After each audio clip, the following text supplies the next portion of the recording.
Hello, hello, everyone. Come on in. We'll give everyone a couple minutes to get situated.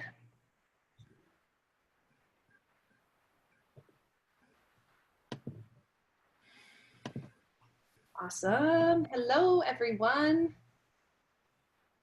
Cool. I'm seeing folks roll in. Grab your tea. You East Coasters, thank you for being up with us tonight. I know that these calls are late. We're considering moving the time. If anyone has objections, shoot us emails. We'd love to know if there's a specific time you'd like these calls. The benefit of joining live, obviously, callers, is that you get to have access to our live members and ask questions. I will try to prioritize the questions that come in live. I can't promise that everyone will be answered, but I'm going to give it another minute before we start.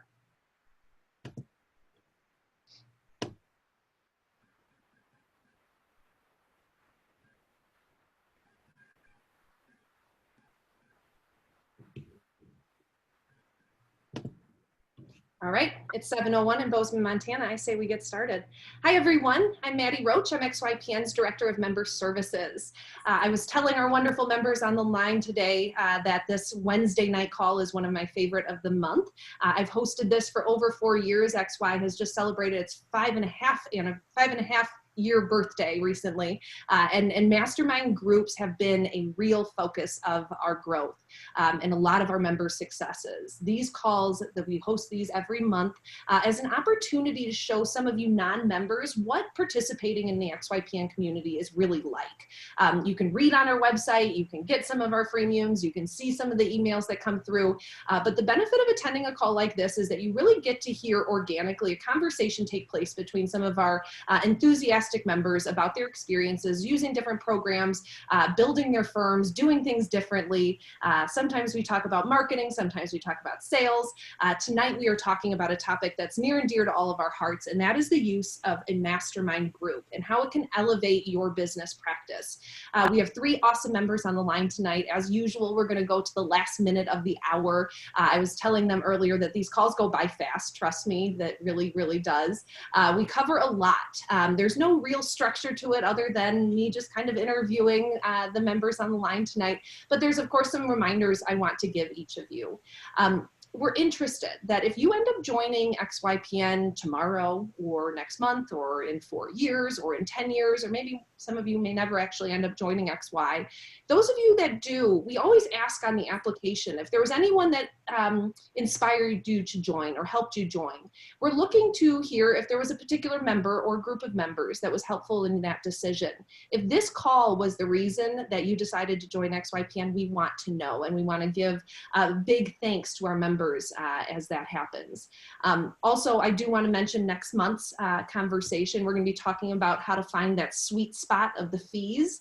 We're going to be talking about all different sorts of fee structures, because as many of you know, fee structures are one of those things that just kind of always are we're always kind of tweaking our fees. You never just decide on one fee. Over the years, I can see Trevor smiling a little bit. I bet he's probably just recently changed his fees. But next month, we're going to be talking to some members about that. We'll drop in a registration link into the chat. Also, please submit your questions over Q&A in Zoom. That's the best place for me to be able to see them and for our callers to see them. So with that, I will let Molly introduce herself and her firm, and then I'll ask some questions about your study groups, and then we'll really get into the meat of the conversation.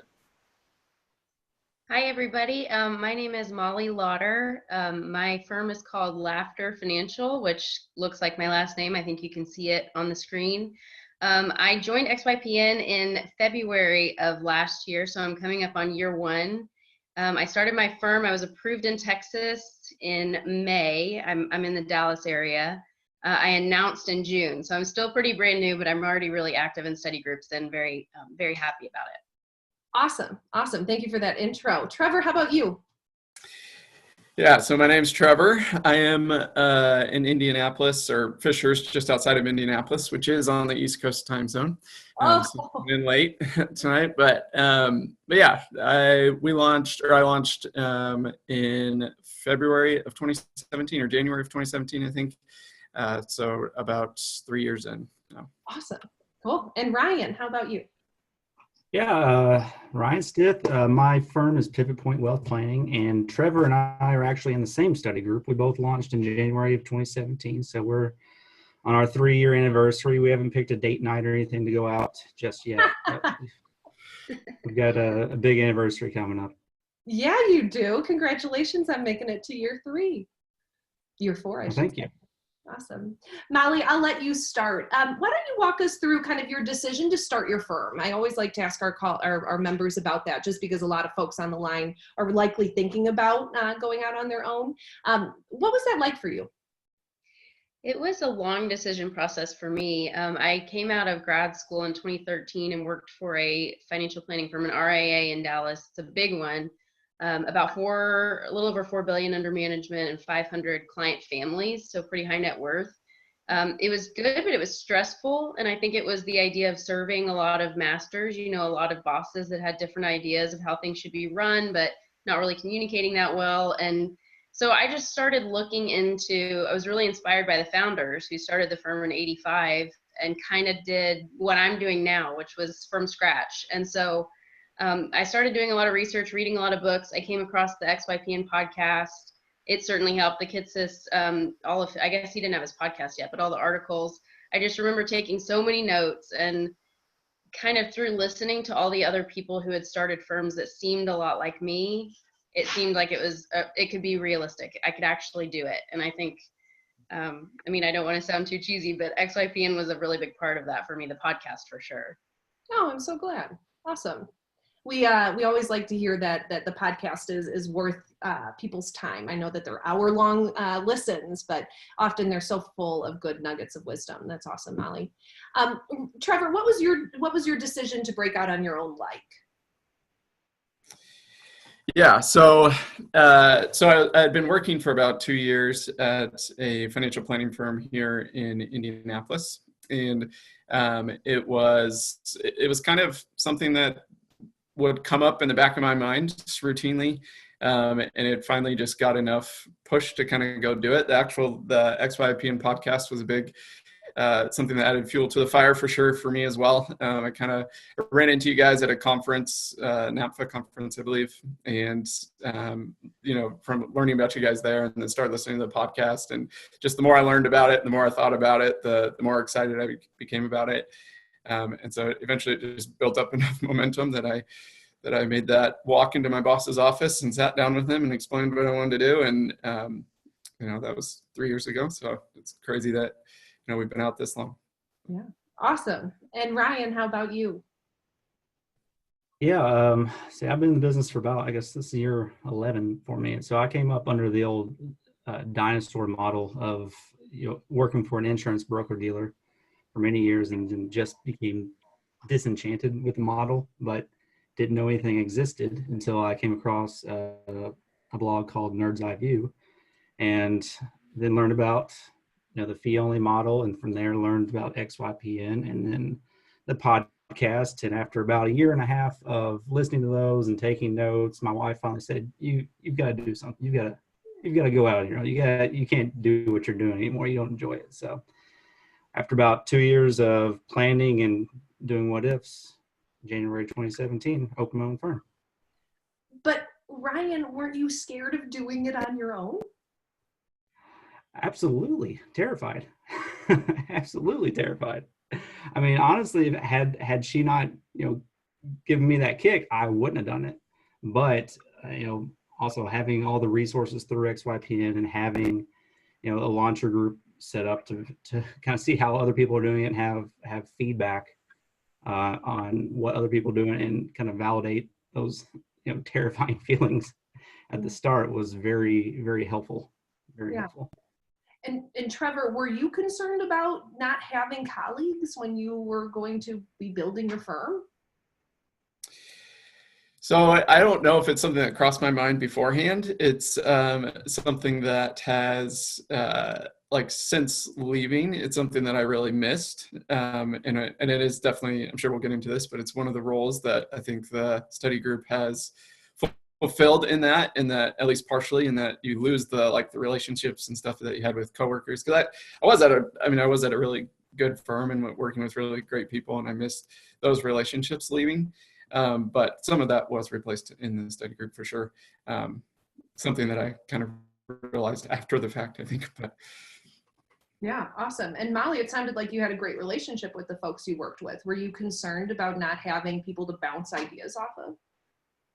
For sure. Yeah. At my old firm, I was on the investment team, and there were 6 of us, and then the partners on the investment side as well. And we were all really, really, really close. And so I was one of those people that when people walk up to your desk at work and want to talk for 20 minutes, it really annoyed me. So I thought it would be great that I wouldn't have that anymore.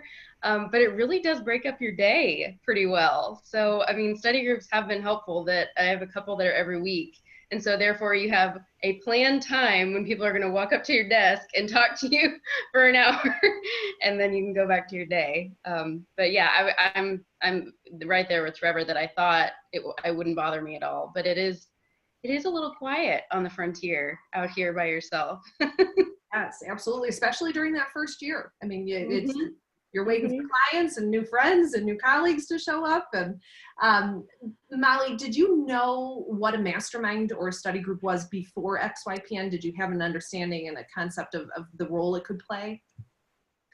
You know, I think the closest thing that I had were the smaller study groups that I'd had studying for the CFA, because it would usually just be a group of us within my office that would be studying together.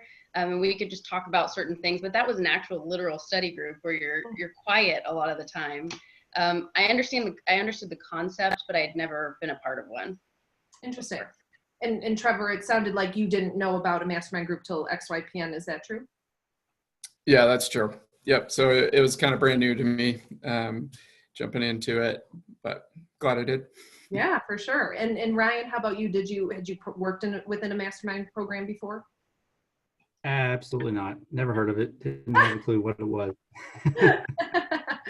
Quite frankly, I had no idea what they were either. When Alan and Michael wanted to implement a mastermind study group program, we still are deciding on what the vernacular will be. I'd love your opinions on it, in fact, of what word really works best, because to Molly's point, not everyone is actually studying during the groups. But one of the motivators behind creating a study group program at XYPN is that Michael Kitces, our founder, some of you may have heard of him, has been working within his study group for over 17 years. Alan Moore was very active in a study group when he founded XYPN, and I was just sharing with the callers that I created my own personal professional study group and have found it to be really meaningful. But we didn't really know what those were until we had someone tell us what they were. So Molly, why don't you let some of the callers know kind of your definition of what the mastermind group or study group is in your life? So I have 3 different types. I'll start with the ones that are weekly. I have one every Wednesday afternoon and one every Friday afternoon. And those are a catch up on what's going on, what's happened in the last week. Do you have a unique prospect that came in? Do you have a software that you like or don't like?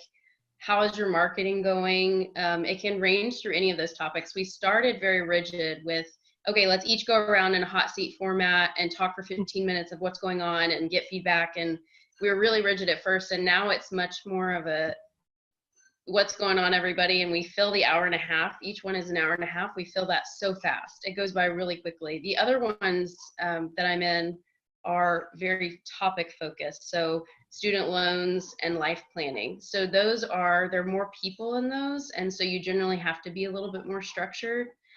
But I would say it's just an opportunity where you can get together with people you recognize, even though we may be across the country, and talk about things that might be going anywhere from, again, do I like this technology or this software, to, you guys, I'm feeling really lonely and I haven't talked to anybody, work-wise in a week, and tell me about X, Y, and Z. So. Yes, absolutely. And it's nice on the spouse too, because you're not always over dinner trying to talk through all your decisions. I've worn my husband out. Ryan, your wife may have enjoyed those conversations, but what's your definition of your study group? What role does it play? It's colleagues, mentors, mentees, people to, I guess, therapists at times. It's just, I don't know. Our study group, I feel like they're my team. we all have our own firms, but honestly, like I feel like they're all a part of my firm because we talk and help each other so much. I mean, we use Slack on a regular basis to communicate. So on a daily basis, we're back and forth with questions, comments, picking each other up, asking questions, answering questions for each other. So it really is like having that coworker right next to you, a click away, which is extremely helpful when you're by yourself and you can have someone that you can instantly talk to and talk out whatever questions, concerns, opinions you have. So I don't know, it's a little bit of everything. Yeah, absolutely. And Treavor, since you're in Ryan's study group, what's would you agree with that, or what's your definition of the role it plays for you? Yeah, I would definitely agree. And kind of to like what Molly was saying a little bit, I think we started a little bit more rigid or kind of more plan type thing. But I mean, over time, we just kind of built trust with each other, and we really, I mean, we're like great friends now. So it's the part of the job that really it makes your job a lot more enjoyable, for sure. I mean, it's like the water cooler conversations type thing, it's just, you can talk about what's frustrating you can talk about what's going well, you can encourage one another, you can laugh, and at least laugh through emojis if you're using Slack, and it just, I don't know, it really makes the job significantly more enjoyable, for sure, and that's what I value from it, I guess. Awesome. What a nice recap of the roles, different roles it can play. But Ryan, I have a follow-up question for you, because you called them, you say that they're on your team. Some of the objections I hear from members who don't want to participate in a study group, and even some non-members who don't even want to be part of XYPN, say, well, I don't want people to know about my business because they're going to be my competition. How do you handle that, Ryan?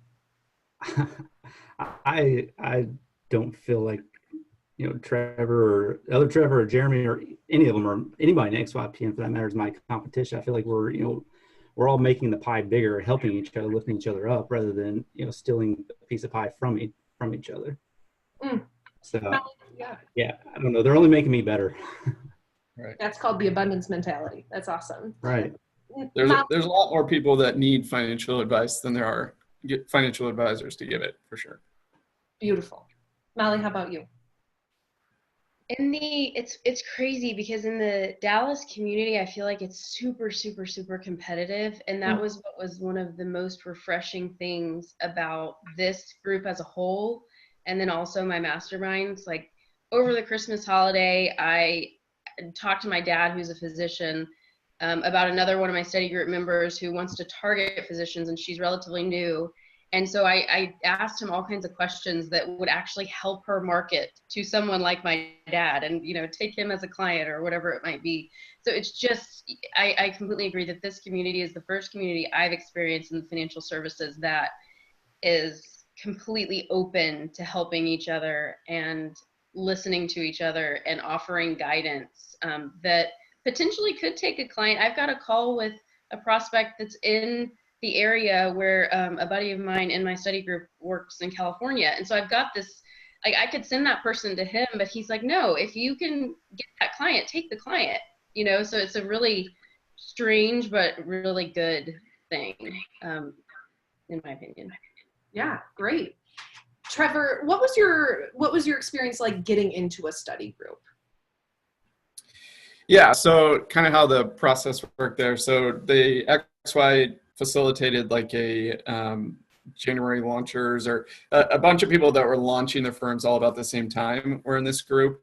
And then out of that, we just, I think a different Treavor that's in our group actually said that, he's going to start this group, or Ryan or somebody said that, and invited essentially everyone from that launcher group if they wanted to join. And out of that, so there's 4 of us in our group. And so we kind of just started from that launcher group that XY facilitated. Awesome. Molly, was your process similar? Yeah, so our initial launcher group, as soon as I joined the network and got started, was 40 or so people. And then you say you want to be interested in a study group, and then we each got split into, I want to say 7 or 8 people, groups of 7 or 8 people from that original 40. And then now I'm in 2 of those. So I have 2 that are about 5 each. A couple have dropped off of each one. But. Okay. And Ryan, how many folks are in your study group? Ryan, are you there? I'm sorry, I lost you there. I paused. Sure, no problem. How many folks are in your study group, and has that fluctuated at all over these 3 years? My internet connection is bad. I think you were asking how many are in our study group. So we have 4 in our study group. And that's been consistent for the last 3 years. So like Trevor had mentioned, we came out of, I think there was 20 or so in our launcher group, and then I think there was probably about 5 or 6 of us that had a synergy within that group. And, there was 5 or 6, there was 4 of us that kind of gelled and kept, trudging through there. And we had our weekly meetings, and, through our weekly meetings, we eventually opened the Slack channel, and, over the course of 3 years, here we are still together. Awesome. Yes, that's one of the challenges that we at XYPN face when putting together the study groups, is that we really want to respect kind of that synergy that can come up during that launcher phase, where you're part of that bigger group. We want you all to self-select into a study group, because it really does require a certain, not a certain personality, but a certain attitude. And I think the abundance mentality is one of that, but also a real interest to collaborate. Molly, could you talk a little bit about what your experience has been working with different types of people that, I suppose, in the study groups that have broken off, has there been any conflict in terms of personality, or were you guys able to really kind of just get into your segmented, synergized groups? So I was the person in my launcher group that over prepared for everything. And so everybody kind of made fun of me in a little way with that. But I think I just love sharing. And I think I found 4 or 5 people, just like you said, that I automatically connected to. And so when we would all text each other or be private chatting during the overall group. As far as conflict goes, I know that one person that got into my group, I'm trying to think if it was my group or the other one, switched because they went to one and they realized their people weren't there. And so they left. It wasn't really anything personal. The only other things that we've had that aren't really conflicts is it just becomes really clear if one person or 2 people don't fit in the group. And I think they self-select out. I mean, if somebody doesn't show up, I don't think there are official rules, like you actually get kicked out. But if somebody doesn't show up for 7 or so times, I think technically they're supposed to decide if this is the right fit for them. So that happened naturally with one person. Other than that, I haven't really seen any conflict in our group. Awesome. Either any of my groups. Yeah, great. Another term for a study group is an accountability group. And Trevor, I'd love to hear how you work within your group to hold each other accountable. Yeah, it's you almost have to be careful what you say, because if you say it, then they're gonna make you do it. Yeah, so it is like how we hold each other accountable. So we do have a weekly call, which we can, recap some big ideas or things like that we're working on. But then, like Ryan said, we're in Slack as well, so we're sharing ideas in there. I'd say most of the accountability probably comes through the weekly calls, like not the face-to-face, like the video calls. It comes through that. But we're sharing ideas, and then we're pushing each other to actually follow through and accomplish those ideas. I can be kind of stubborn and not want to actually follow through on some of the ideas. So it's definitely good to have people pushing you outside of your comfort zone to go try things that you haven't before. Do you use any sort of Google Sheet or anything to track your progress on accomplishments? Any sort of framework for that? Not a set standard, no, that we use like across the group. We all have different little goal sheets that we use and are looking at, and we share those, and that's all disclosed and everything, obviously, to everyone, but not like a set sheet for the whole group. Yeah, Molly, how about you? Do any of your groups use any sort of Trello or anything to track progress of goals? Not as a group. We each have our own individual things, and then we also take notes in the discussion boards, like in our topic our group's topic, to where I guess we could go back and be more accountable about that. But we take notes either on every call, or if there's like right now it's January, so it's a lot of goal setting going on. So we're writing that down in our member forum that's specific to our group. Awesome, great. And then do you do any sort of celebration, Ryan, when you complete a goal? Is there an incentive with the group to complete certain things by a certain time frame? I don't know that there's a time frame necessarily, but we definitely celebrate the wins. We actually have a channel within Slack called Wins. So like no matter how big, how small the win, you post it there, and we go and throw memes and GIFs and emojis at it and hurrahs, and lift each other up. So there definitely is some team celebration when somebody does something worthwhile. Awesome. We recently at XYPN had, Frank Shields, one of XYPN's wonderful members, passed away unexpectedly. And he was a big advocate for the mastermind program. He was really involved in his study group, was actually who communicated with XYPN over the past month in terms of how to help him wind down his firm, how to help his wife. We were in a lot of communication with that. And there's been questions of, do we help the study groups become each other's succession plans? Molly, have you ever talked to any of your colleagues in your study groups about what happens if you weren't here tomorrow? No, but again, all of mine are, gosh, like 6 months old. So you guys might be better than me at answering that, but that's a great point. It's a great thought. Treavor, have you guys ever crossed this 3 years in? Yeah, definitely. So there was one call I remember specifically, or I missed the call. I remember them talking about it quite a bit in Slack. So Ryan might be able to expand on it a little bit more. But yeah, I do think, I mean, there is some way it's all intertwined, that if, one of us passes away and what kind of how the process happens after that. Ryan, you can probably expand on that. Yeah, we never officially formalized it, but we did put some drafts, business continuity plans together that essentially would say if something were to happen to me, then these are the 3 people that would help unwind or could take over client accounts. Really, just take that decision making off my wife's hands too, so she wouldn't have to be making a decision in that moment. So it comes with a set of instructions that says call Treavor, or call so-and-so, this is how to contact them, this is who to take care of. So it was more for, that side of things. And then, my wife doesn't know what to do with it. The state's definitely not going to, come in and put priority on my clients either. So it's good to have somebody that at least is somewhat familiar with my business that can step in and know what's going on and at least help clients either, take care of the clients or help them find the next place. Mm-hmm. Ryan's the only one in our group that sent me a Christmas card this year, so that's who my wife's going to call. So.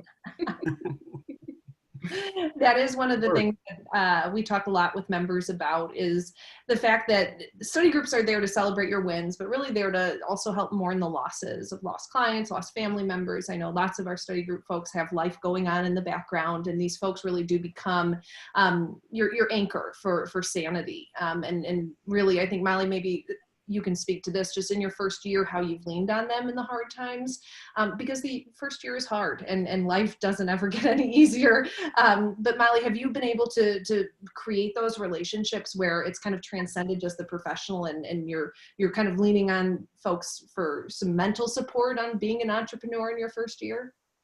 Absolutely. And it's weird, even in my groups that aren't launcher groups or newer groups, it's sort of like we can sense each other. And so a lot of times either we'll stay on the call later and so we can continue to Zoom, or we text each other afterward, or someone will private chat me and say, hey, can I call you for a few minutes afterward? And then it ends up being an hour. Yeah, I mean, the first year, and you guys could definitely talk more on this because I'm still technically in it.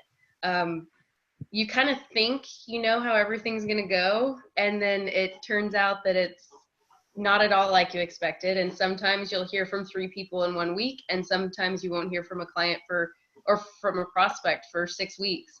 And so you have to keep on keeping on, if you will. And there's like a very few people in my study groups that because I'm in several, I'm kind of a study group junkie, but that I could call and actually talk to them for 2 hours. But I have those people, and I've been able to find them because of study groups where they can just talk you, not off the ledge, but just on those quiet times where it's like, I feel like there's so much I should be doing, but I don't know where to start. And they'll give you 3 ideas and you're like, okay, great. That's perfect. Thank you. That's all I need. So, oh yeah, no question. They're really good for when you're starting. Great. Treavor, how has the reliance on your study group evolved over the years? You've been with them for 3 years now. Has the dynamic changed at all in terms of what you're coming to the group for every week? Yeah, I would say a little bit. I mean, so just kind of give you the makeup a little bit. So Ryan and then one other individual started out like they brought clients with them. Oh. And then me and another person didn't. And so we were kind of starting from scratch. And so when we initially started, we were starting in 2 like pretty separate places. And so that we each kind of had struggles of our own to a certain extent, but those are kind of slowly coming together. And so like it's been really interesting because I initially relied on like the person that didn't have any other clients, but kind of for like the emotional support. We could both complain to each other, hey, we have no clients. But then for the other guys, it was really interesting because we could like look to the future and start preparing for that and see the things that they're struggling with and how do we like, work on those things now. And so it's been really a good dynamic to have those both perspectives. Yeah. Ryan, I want to ask you this, since you were one that came in with clients. Was there any hesitation to working in a mastermind group with someone like Treavor who didn't have clients in the first year, or not the first year, but coming into his business? Absolutely not. No. I mean, Treavor, for instance, has grown up in the fee-only world. So I saw that as a positive because I came from a commission-based and a fee-based business. So I didn't know a whole lot about this. And 2, I didn't have my CFP when I started XYPN.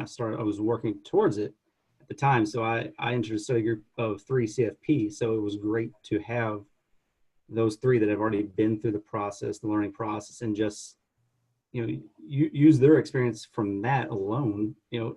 I may have had clients, but I didn't have that same experience. So, even though, there was 2 people in the group that didn't have clients, I was still gaining some kind of help or knowledge from them, even if it was a little different than what they were getting on the other end. That's a really good way to look at it, that there really is always something to learn from other people in this space, as niched as we are. Molly, could you speak a bit to the diversity of your groups and kind of what that offers you? And then I'll ask some more specific questions about that. Sure. Yeah. So as far as my Wednesday group that I had today, I think all of us either brought 1 or 2 clients over, but pretty new. And then my second one that's on Fridays actually was a group of women that I don't know if they all wanted to be just a group of women, but I was approached at the conference this year by the girls that were in my study group that I hadn't seen in months. Weren't in my study group. They're in the big 40-person group. And they said, hey, why didn't you end up in our group? We're all girls. You have to join us. And so it's been really fun too. I think for the most part, other than a couple of guys in my big group of 40, everybody was pretty new, as far as maybe they had a couple clients coming over, but not a big book that they were moving. So there wasn't any diversity in that way, but I have some diversity in terms of having an all-girl group on Friday, which is fun. Yeah, totally. Treavor, any thoughts on that? Sometimes I hear objections from members that they want to be in a group of people that are ahead of them. What's the benefit of being in a group of peers? Yeah, I mean, so people that are ahead of you their struggles can be very different than what you're struggling with. Like I said, I mean, it can be a good thing because you can see what to work on now and how to pursue that and kind of things to put in place. But at the same time, you want that support, the kind of the emotional support, I guess, and knowing in the challenge of growing up with someone is definitely a positive, I would say. So having that mix has been awesome. I mean, I think it would have been great regardless kind of thing, but I think it has been that we have benefited from having the mix. Mm. And Ryan, what about people working in different segments of the industry, maybe different niches? Is there a benefit to that, or would you prefer to be in a group with people that are all working, say, with dentists, if you were serving dentists?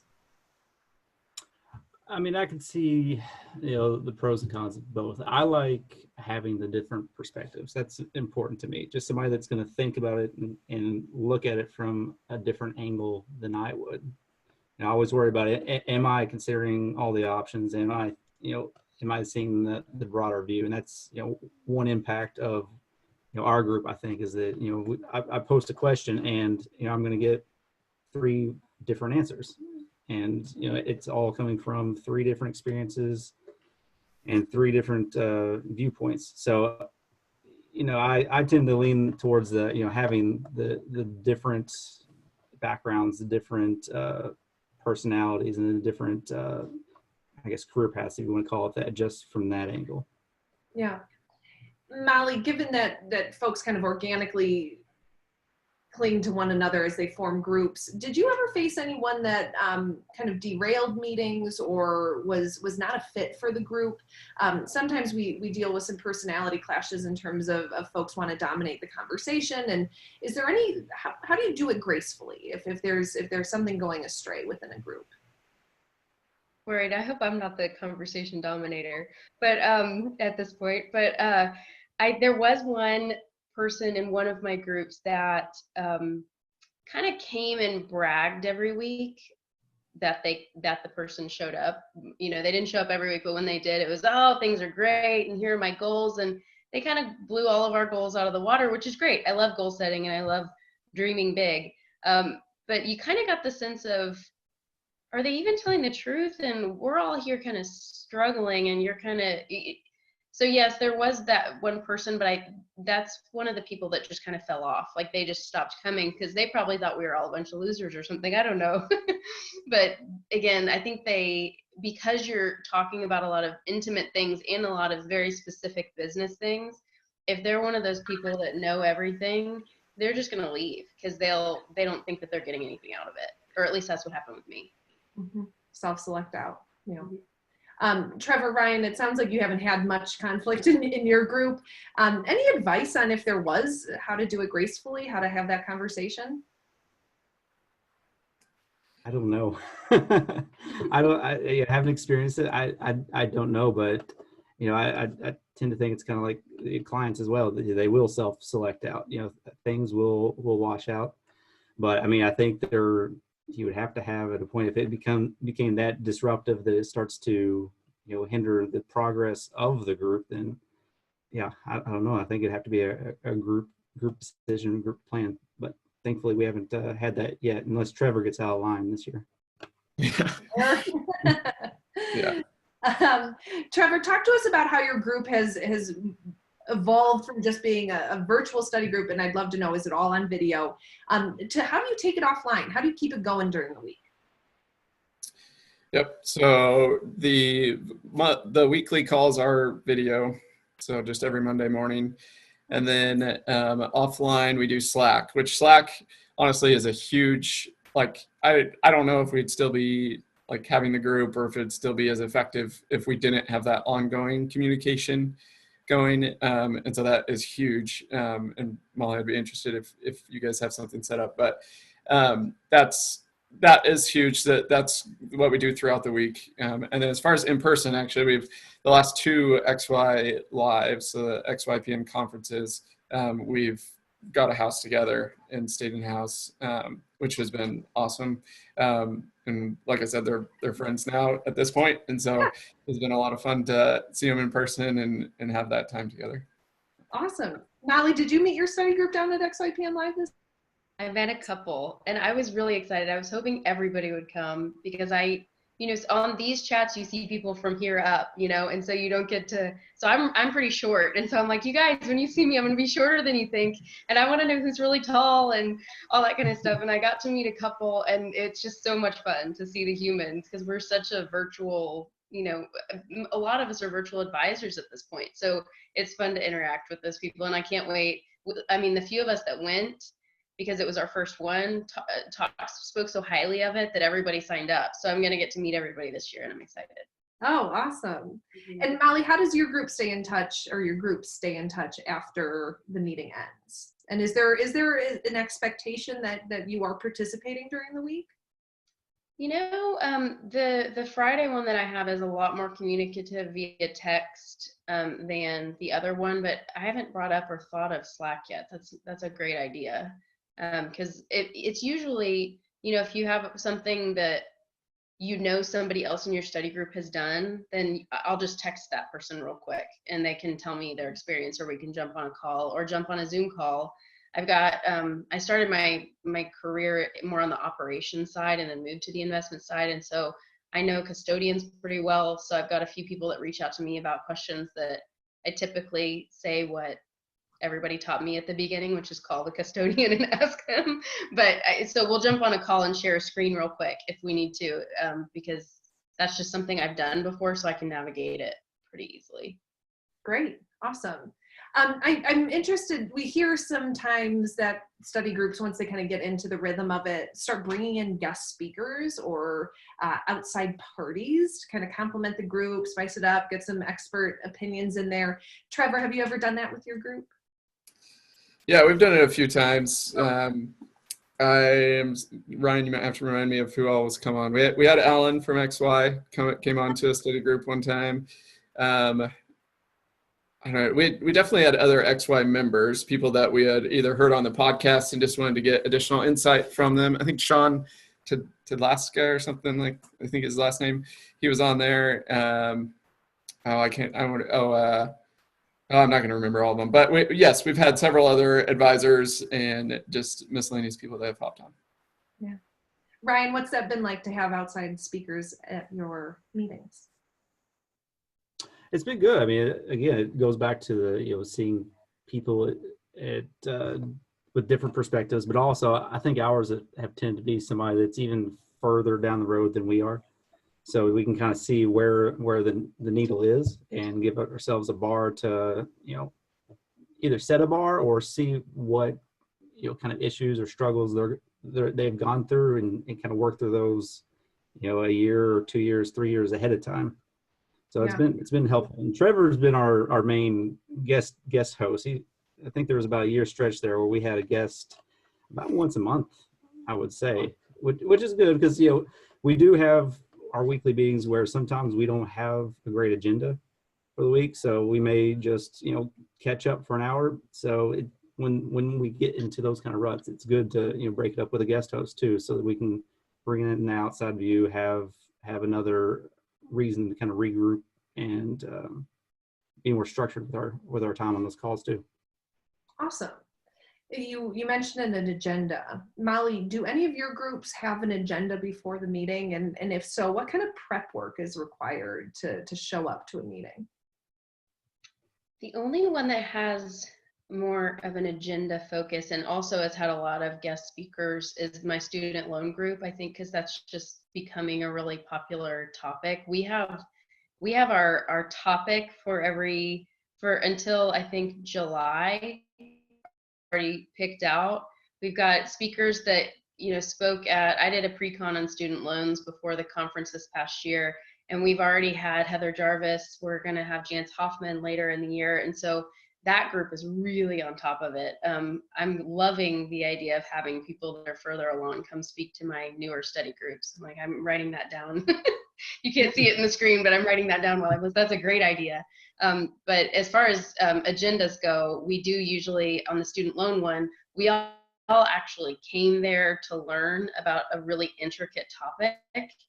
And the people that are running it, the two XYPN members that have decided to kind of take take charge on it, are very serious about, hey, we're all here to learn, and whether you know a lot or a little, you all have to be part of it. So we have a white paper that's now, I want to say 25 or 30 pages about all the details of student loans.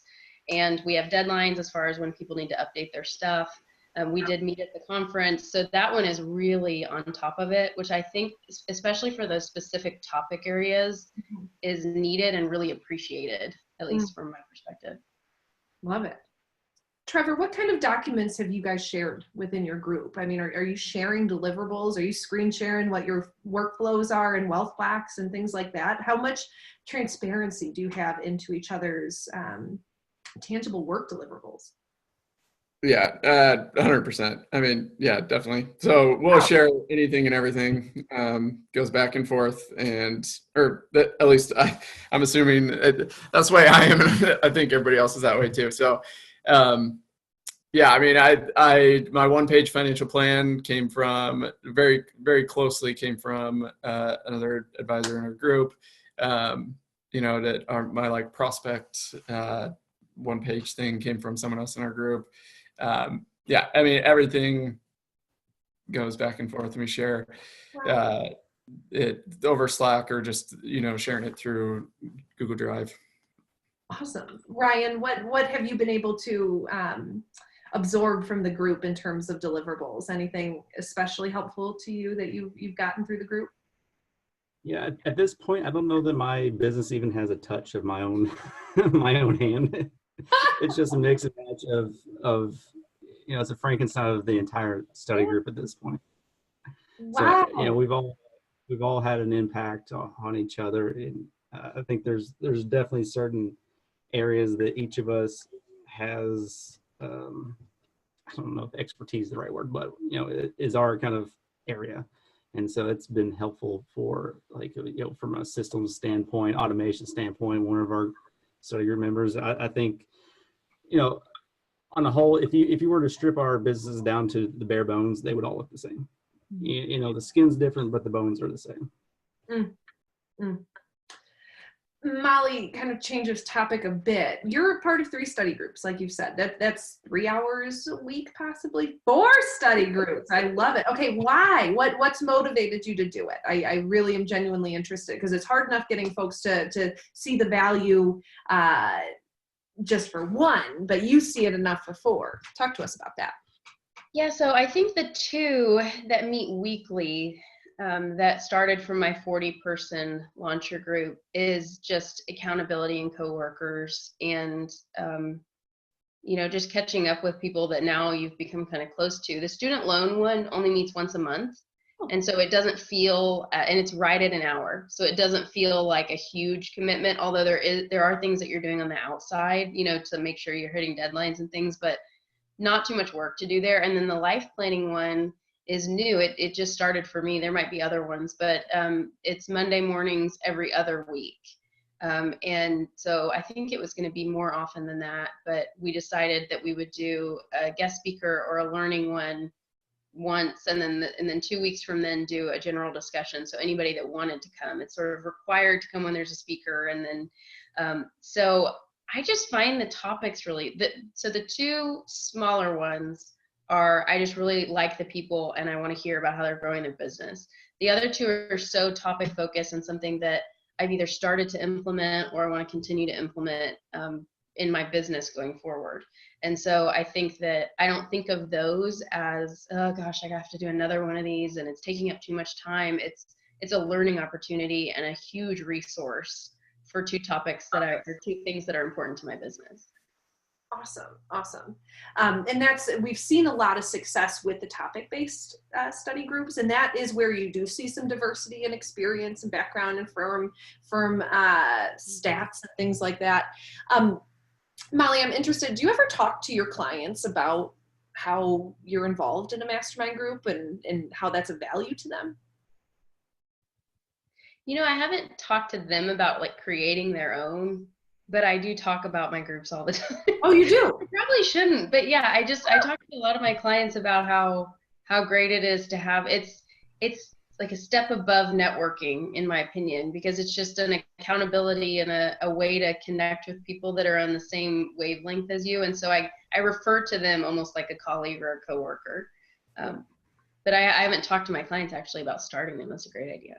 Yeah, well, I didn't mean it that way, but that's a great idea too, because the personal study groups can really be powerful. I think the most interesting people are the people working on themselves or working on their business. It's the boring folks that are staying stagnant. Treavor, have you ever talked to your clients about the role that this group has played in your success? Yeah, not really intentionally, I wouldn't say, but I think it comes up, that I have other people that I'm talking with and kind of working with. Part of that is I think it's a value from the client's side to know that I'm not just out here on my island doing my own thing. Like I am like constantly learning, and I'm talking with other people, and so I think it's a value from the client's perspective, and so it has just like naturally come up, but I don't like structure it in any way. Sure. Ryan, have you ever mentioned it to your clients and the difference it's made in your experience? Yeah, I've had conversations with clients. It hasn't been a regular conversation, but from time to time it comes up. I'll mention I've got somebody in my study group that would know an answer to a question that I don't have the answer to. If there's a tax question, I always go to Treavor for the tax answer. So it's good. It's good to have that in your back pocket to be able to say, I'm not like Treavor said, I'm not on an island by myself. So yeah, I don't know that I actively go out and mention it, but there's definitely been times where it's been helpful to have that conversation. Yeah.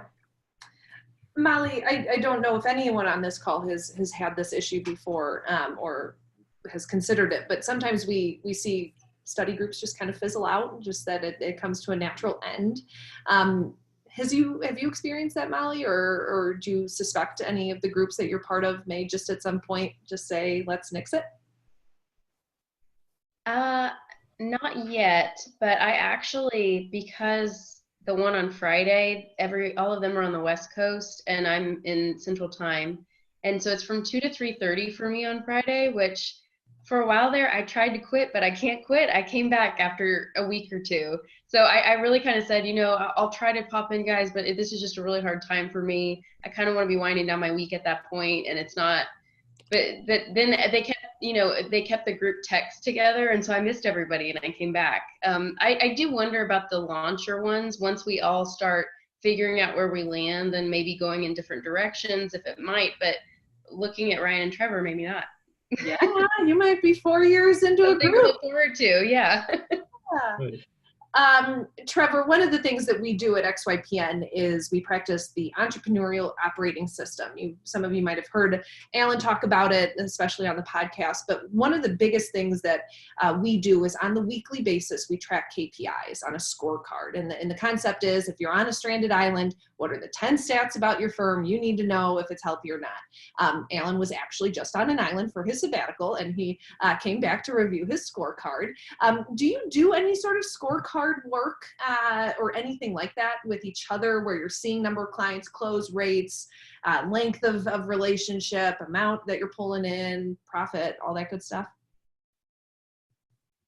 Yeah, so this is another thing that's probably not as structured as it maybe should. Those types of things definitely come up, but as far as like a scorecard that we're all structurally using that we're not currently, it's a good idea.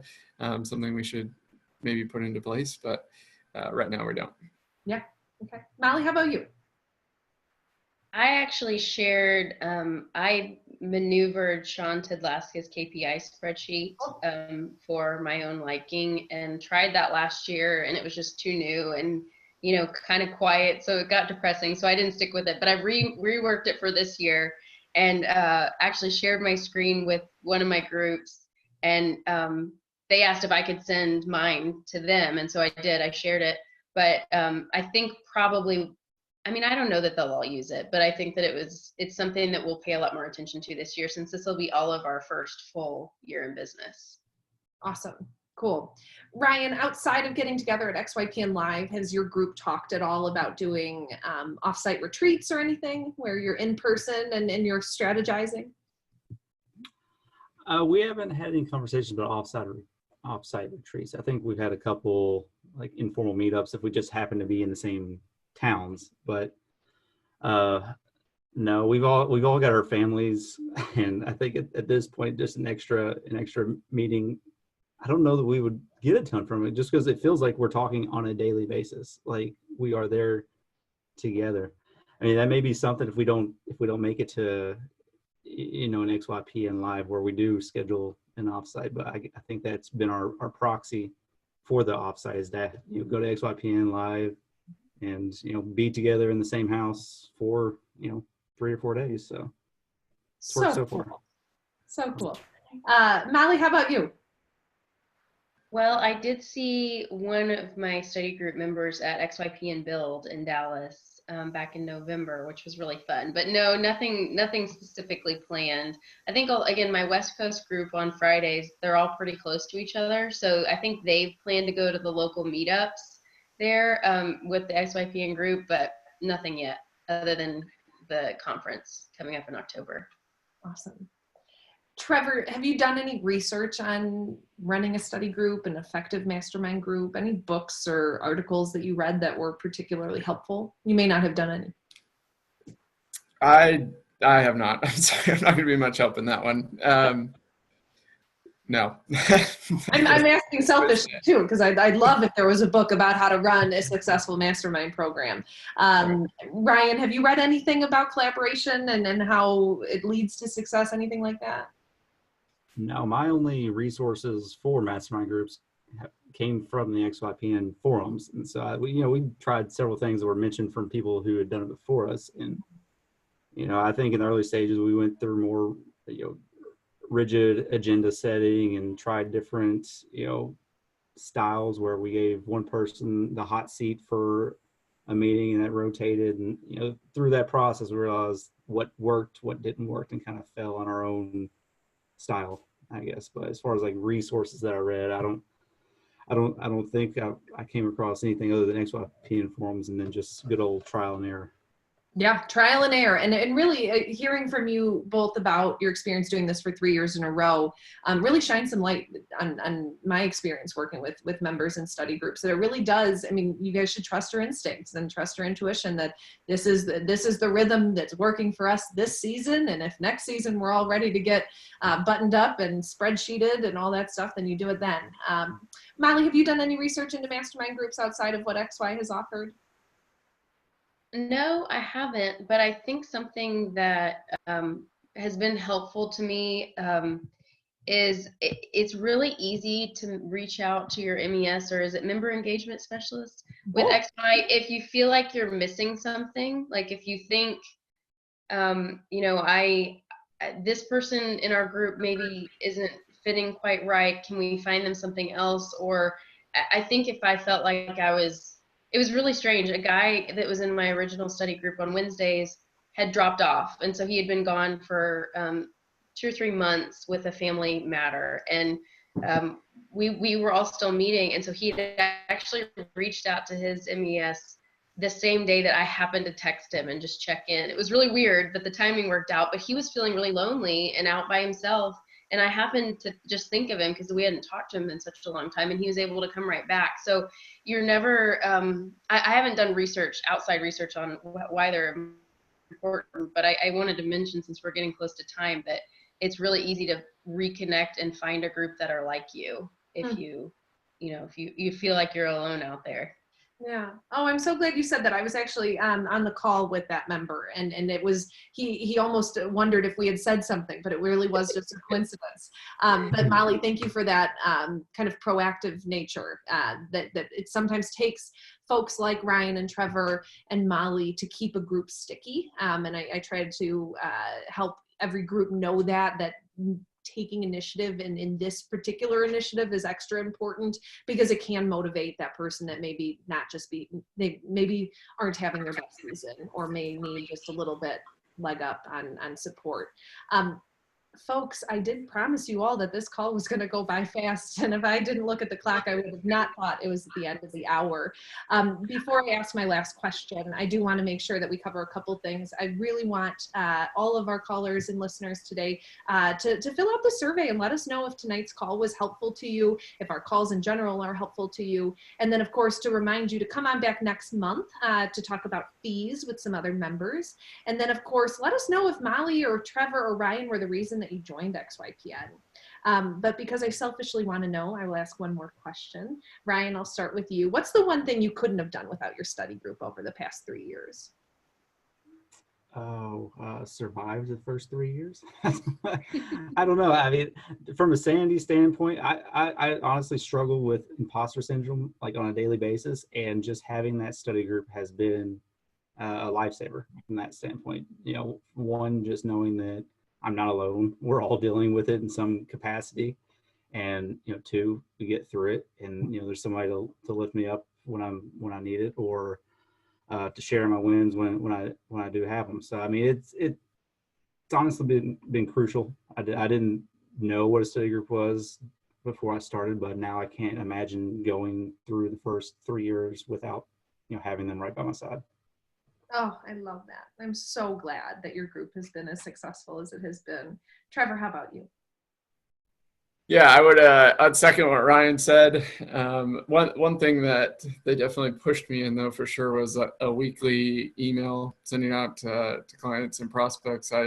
There were several things that had to push me in that direction because it was not something I wanted to do, but they were a big piece to pushing that and encouraging that. So that's one thing. Great. Molly, what's one thing that you've learned or absorbed from the study group that you wouldn't have been able to do otherwise? Ditto the guys on the imposter syndrome, because I think, you know, I'm right in the thick of it for sure. But the one thing that I would not be doing right now, I got a little overexcited after the pre-con last year and signed up for the certified student loan, the CSLP designation. And then was like, well, I have no time to do that. What am I doing? But if I hadn't been in the student loan group, you only have 6 months to do it after you sign up. And so talking to everybody in January and getting all fired up again, I'm studying for that. So hopefully by March, it'll be done, but I'm running out of time. But so I think the accountability really hit me just a few days ago. Wow. Awesome. Well, congrats on that endeavor of yours. Molly, Ryan, and Treavor, thank you so much. I could talk to all of you for several more hours on this topic, and just generally, I think you're all really great representations of the kind of attitude and just really good examples of the XYPN community in terms of what it takes to lean into a community even when you may feel like you're an imposter, and a reminder that with collaboration we can all elevate a bit. It's an honor to work with each of you and for you, all of you callers. One day, if you're an XYPN member, I can't wait to meet you. If you're not yet, come on down to XYPN Live. Maybe you'll run into Molly or Treavor or Ryan in the halls.